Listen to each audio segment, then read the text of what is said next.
If you think Canva is just that place where you grab a template and slap your logo on it, well, this episode is going to change the way you see it. What nobody tells you about Canva is that it can quietly become your content studio, your brand hub, and honestly, your tech assistant when you are a solopreneur or a digital entrepreneur doing it all.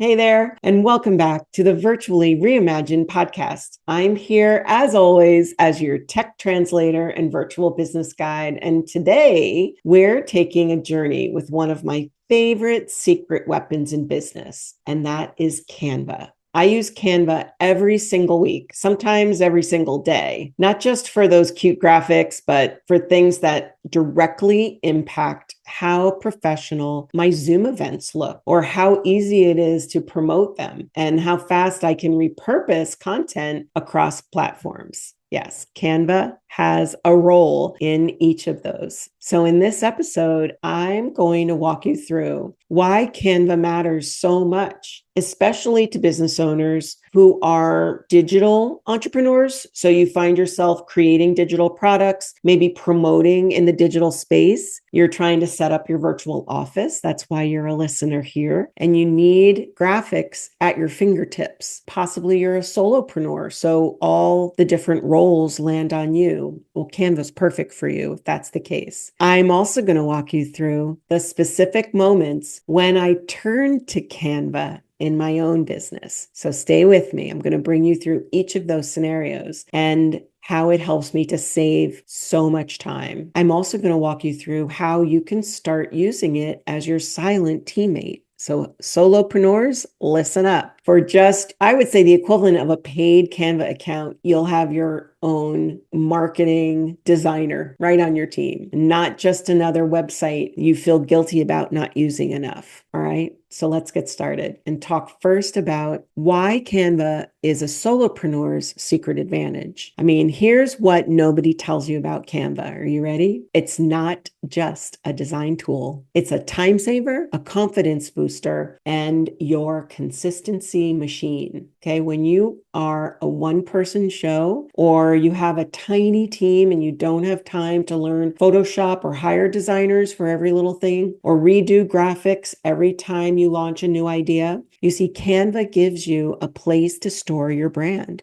colors, your brand fonts, and your logos. Canva gives you a way to duplicate and tweak everything instead of starting from scratch. And Canva gives you the power to create polished and professional visuals without needing that design degree. And here's the real benefit. When your visuals look consistent and intentional, people start to trust you faster. They recognize you. They recognize your posts, and they recognize your Zoom events, and they recognize your paid offers. And so when it comes to that time, it's an easy convert because they recognize you and they know where they are. So let me bring this down from that big idea level to real life, right? So let's walk through, when do I personally turn to Canva so that you can see how this fits into your world too. So first, starting off with Zoom. I'm on Zoom every day. And I have been for the past few years, as I say, so you don't have to. And with Canva and Zoom, your event looks put together. All right. Zoom has something called registration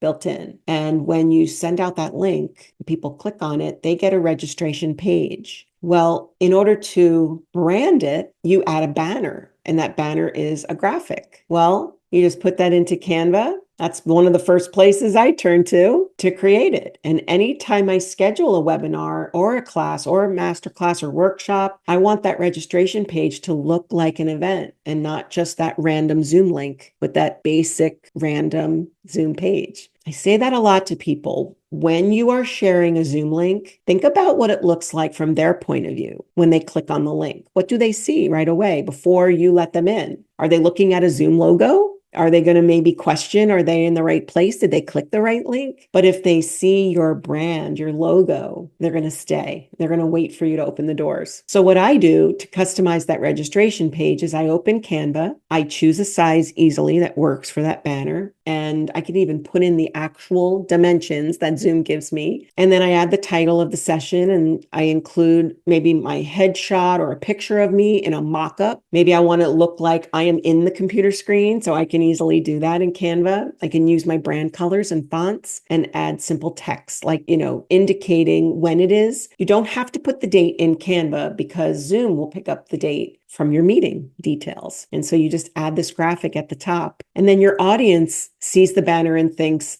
I'm in the right place. And this is a real thing that I'm paying for, or I am taking the chance on. And it sets the tone before your audience ever gets their calendar invite. It's going to set the tone before they even join, before they are even admitted into the Zoom room. And it makes every Zoom registration page feel on brand and intentional. Another place that I turn to is creating videos inside Canva. And I use those videos for my Zoom waiting rooms.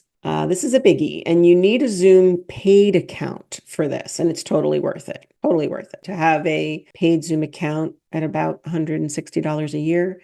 As of this recording, prices can always change so that you can add a video, and videos don't have to be with you on screen. And so when I turn to Canva, instead of now people staring at a blank screen, waiting for the Zoom meeting to start, waiting for me to let them in, I can show them one of the following. Canva lets me create a short looping video, and Zoom does the looping. So all you have to do is create the video in Canva, put it into Zoom, and that video will loop. That can have soft movement. It can have a simple message like, welcome, we're getting started soon. It can include reminders like, please test your audio at this time while you're waiting. We'll be with you shortly. Please grab a notebook. Your video can also show the class title, even though it will be displayed on the screen from Zoom. But if the video shows it, that catches the eye. It can also show the names of the speakers, and it assures them that they are in the right place. And so I design all of this in Canva, add a little animation, export it as a video, and then I upload it into Zoom. Easy. 1, 2, 3. Within 20 minutes, you can have a video ready and in your waiting room.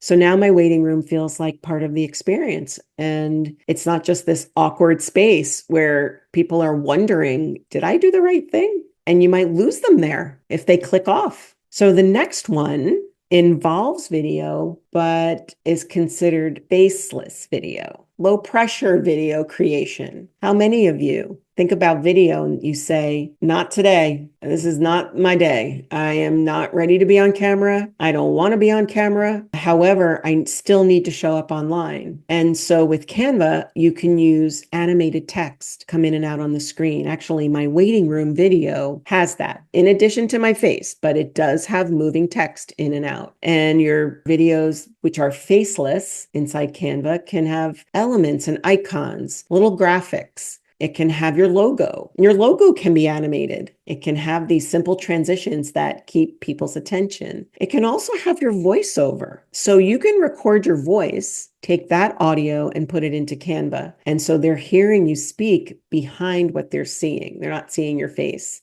And so to create short videos, you can do this in Canva, and they can have a strong hook line on the screen, and they can have a few key points. So let's say it's not your waiting room and you want to create a reel for Instagram or TikTok or Facebook Reels or even YouTube Shorts. And let's not forget LinkedIn. And so in Canva, you can put in those few key points, maybe bullet points, have them appear on each screen, and then maybe a call to action at the end. And you can take those reels, post one a day. It's great for exposure. It's great for building a following. You can even save those videos as GIFs. And GIFs are 3 to 6 seconds in length, and they don't have any sound. Canva has an option for that. So you just save it as a GIF. You take that GIF and you put it in your email, and your email shows the movement when people open the email. You can also put those in comments, maybe inside business groups on social media, and it posts as a little video, but it doesn't have any sound. It just has movement. Very eye-catching. So the next way that I turn to Canva is using mockups. And a mockup is a type of graphic that maybe looks like a cell phone, looks like a picture frame, looks like a computer screen, whether it's a desktop monitor or a laptop. And I want to put my face inside that cell phone to make it look like I'm on your cell phone screen. And there is an entire library of mock-up graphics inside Canva. And so I use these when I want to promote a course or a workshop, or maybe I'm making you a free with value checklist or guide. I've got one called the Zoom Mastery Checklist, and I bring you through all the different settings. And inside there, if I want to show you an idea of me on the screen, I can put that on the cover. So it's a great way to enhance your brand and make it look like you are actually taking a picture of your computer, with you on the screen. So in using mockups, I don't just write the title on a plain background, right? If you enhance it, you take the mockup and you put that right on the cover. And so picture, let's say, a desktop computer mockup, and then maybe a screenshot of the Canva screen. And now it looks like you're seeing what I'm talking about. You're seeing a computer screen with the Canva, because that's what I do. I teach you how to use Canva. And then maybe I put a picture of myself on there. And then I take that mockup and I put that on my checklist or guide on the cover. So this is what nobody tells you about Canva. Suddenly that starts to look like a real course on that screen, or it looks like something people can picture themselves using. They want to open it. And so your click rate goes up. They click on it, they want to download it, and they get added to your list. All of these graphics made in Canva. And keep in mind, in each of these cases, we're talking minutes. You can create these graphics in minutes, not hours. All right. So that turns us to talking about repurposing. Canva is your repurposing engine. And this is certainly what nobody tells you. You can resize it for Instagram, TikTok, Facebook, LinkedIn, YouTube, just to name a few. Now, the resizing feature is part of the paid Canva. So I would reinforce here that the investment of a paid Canva account can save you hours. So instead of hiring somebody, you can pay for this Canva account and get these features that save you so much time. So let me bring you through this. When I create one graphic and I don't want to make 5 separate versions all over from scratch. So I've got my collective. That's where we all meet up once a week in the collective. And it's a way to learn tech. So we have tech training, we have tech classes, and we also have Q&A and troubleshooting. So when something's not working right, well, that's for members. And so I have a member area. And so I have graphics in there as well to title the different areas. So I can take this square post, and let's say I need a banner across the top of that member area, and I can easily resize it into the size I need. Another example, I'm going to have a webinar event. I'm going to promote the collective so that you can join. And I'm going to live stream from Zoom to Facebook, which is possible. Well, when I promote it inside Facebook with a Facebook event, those event cover photos have their own size. And so with Canva, with just a few clicks, I use it. It actually duplicates it as well. So you take that square post that you had with your Facebook post, and then you resize it and copy it into that horizontal banner. You can also, if you're thinking, well, I don't really use Facebook, I'm more on Instagram, then you resize it into your Instagram reel or Instagram story, especially if it's an event. Perfect for a story post where it's going to be there for 24 hours. So if you want to give people that last 24-hour push, once it is in your story for 24 hours, then it automatically disappears. All right. So why does this matter? So when you think about using a program like this that lets you tweak the layout slightly for each platform, but the core design stays the same. And so your message is consistent, even though those shapes are different, right? So you've got, if you're looking at your phone, and if you're on with us with YouTube right now, you're watching me. As I look at my phone, everything's vertical. When I'm looking at YouTube, I could turn my phone sideways. It's landscape. So it's sideways. And when I look on Facebook or Instagram or LinkedIn, the shape is sometimes square. So your message is consistent, even though the shapes are all different. Your branding travels with your content, same color background, same logo, same font color, same type of font. And then your brain doesn't have to recreate the design over and over. So it saves you the time. You create it once and let Canva help you show up everywhere. It's a beautiful thing. So I want you to think about this for a second. Where are you making things harder than they need to be? Are you opening Zoom and thinking, my registration page looks so basic, vanilla, boring? Or are you skipping the waiting room videos because you think that they're too complicated to make? Are you avoiding video altogether because you don't want to be on camera, even though you still have something important to say? And are you posting once on a platform because the idea of resizing feels exhausting? What nobody tells you about Canva is that it can solve all of those pain points if you let it. You don't have to be good at design. I don't consider myself an artist. You just have to give yourself permission to start simple and let Canva be your helper. So that's it for today's episode of the Virtually Reimagined podcast. And just remember, your business doesn't need walls. It just needs vision and confidence and the right tools like Canva. And I'd love for you to hit subscribe right now and leave a comment and tell me, are you using it already? Are you thinking about checking it out now? And then join me again next time as we keep exploring this exciting world of virtual business. And until then, keep leading from anywhere.